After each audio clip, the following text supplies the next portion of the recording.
Have you ever had that feeling in traffic before? You're late and that choppy idle just isn't helping? Of course, yeah, boost would have helped, but the turbo is strapped to your rust-filled daily back home in hopes of crowning yourself a sleeper next week. Grasping at the edge of Group B, that was the FB RX-7. All NA and all too late to the party. But that sleeper, that's the Familia GT-X and GT-R.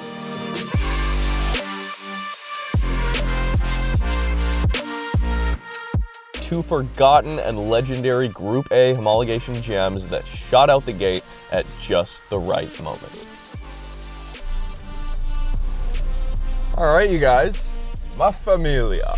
It's like Vin Diesel, Fast and Furious. Salute me, Familia. Salute. What a terrible way to intro this video. This, ladies and gentlemen, is a 1990 Mazda Familia 4-door GT-X imported from Japan.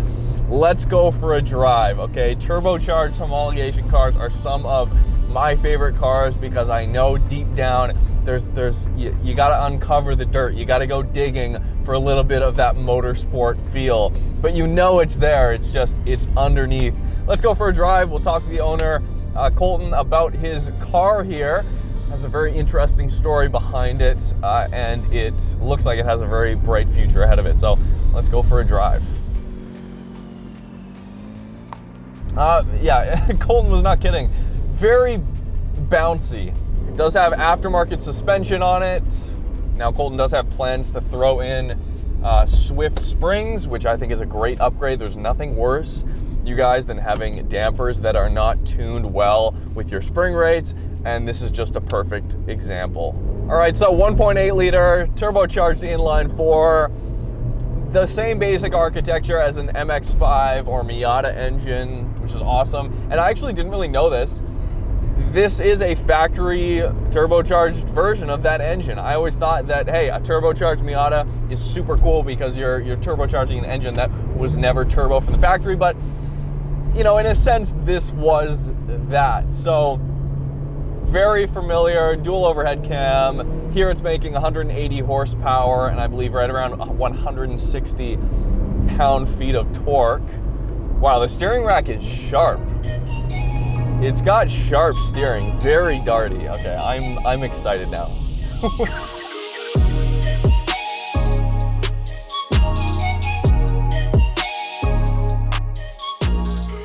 So when I got this car, or back in the day, actually when my uncle got this car before he passed, he was into Proteges before that. So he always had this Canadian GT Protege, which is basically the interior of a GTX.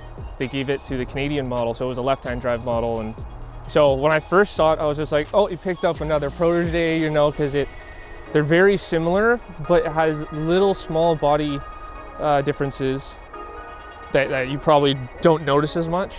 He's like, oh, let's go for a rip then. I was like, oh, it's just gonna be a front wheel drive. And then that's when you launch it. It just grips hard and yeah, spools up and you get the little turbo light on the dash and it was like, okay, I want this. Like, yeah. I need this. Mm-hmm. Yeah, so as soon as I was able to pick it up from Marcel,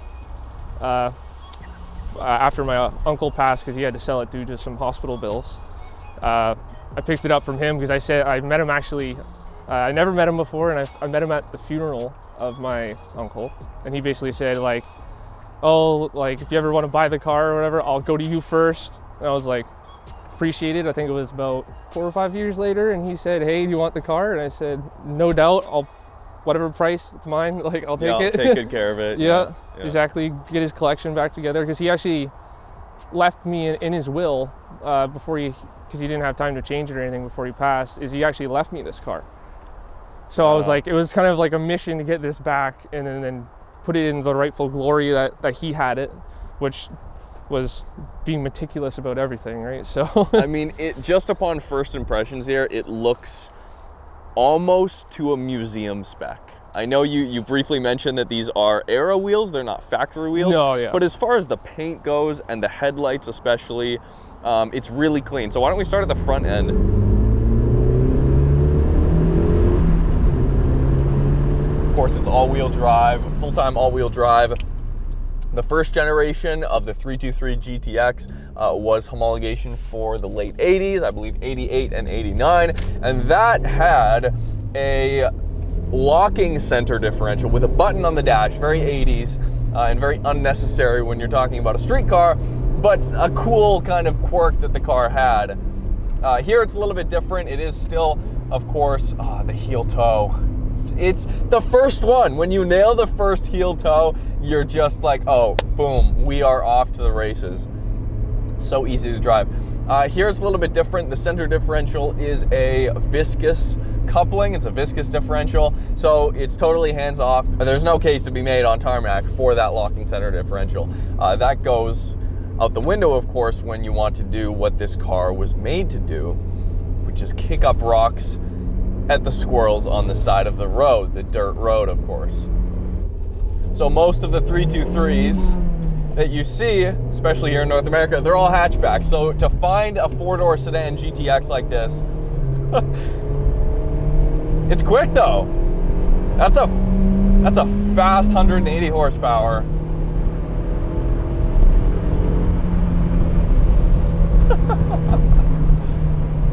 Great notchy shifter. Feels like 90s. There's a little bit of guesswork involved, but the steering is unbelievable.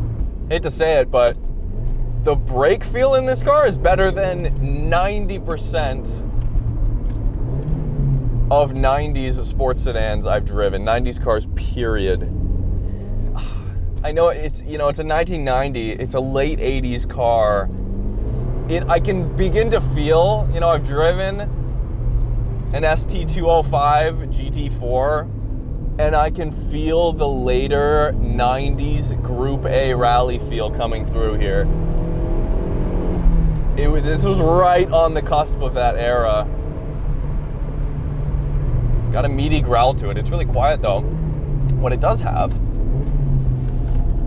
are the sounds of the turbo spooling up. My God, this thing is a sleeper. This thing gets the sleeper title, absolutely. Great looking car. Oh, it's punchy though. I can see what Colton means by its default is a little bit closer to front wheel drive bias, but there is so much grip here and it just pulls you out of the corner.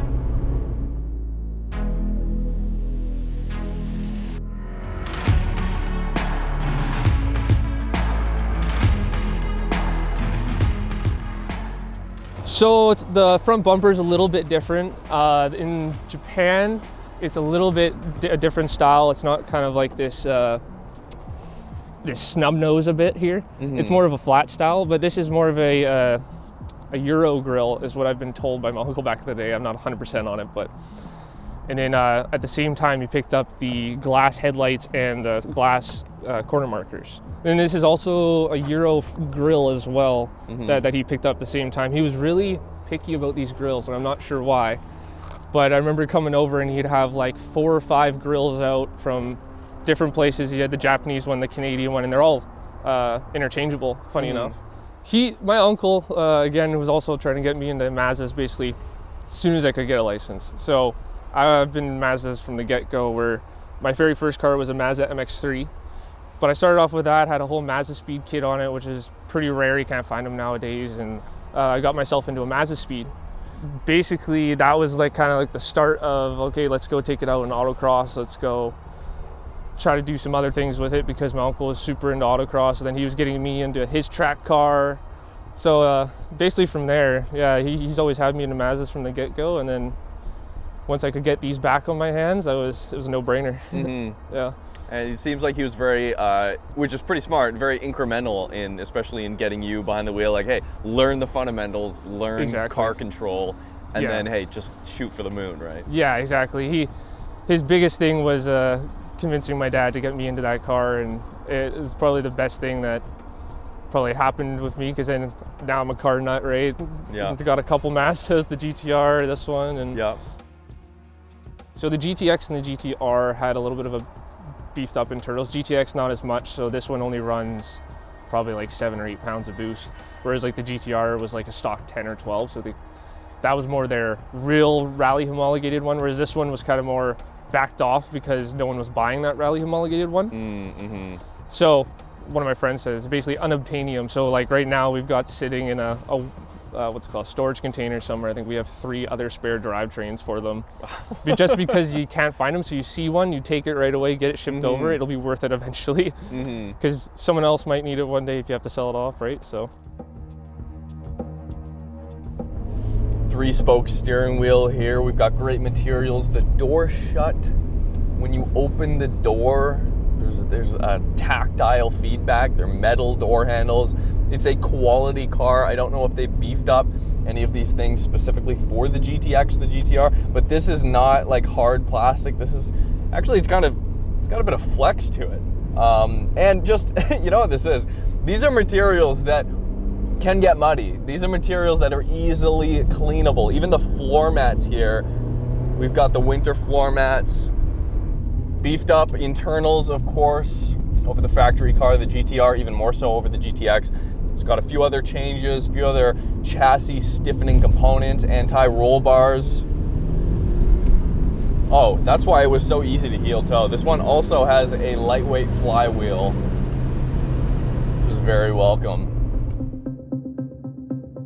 It's quite exciting because of the way it grips.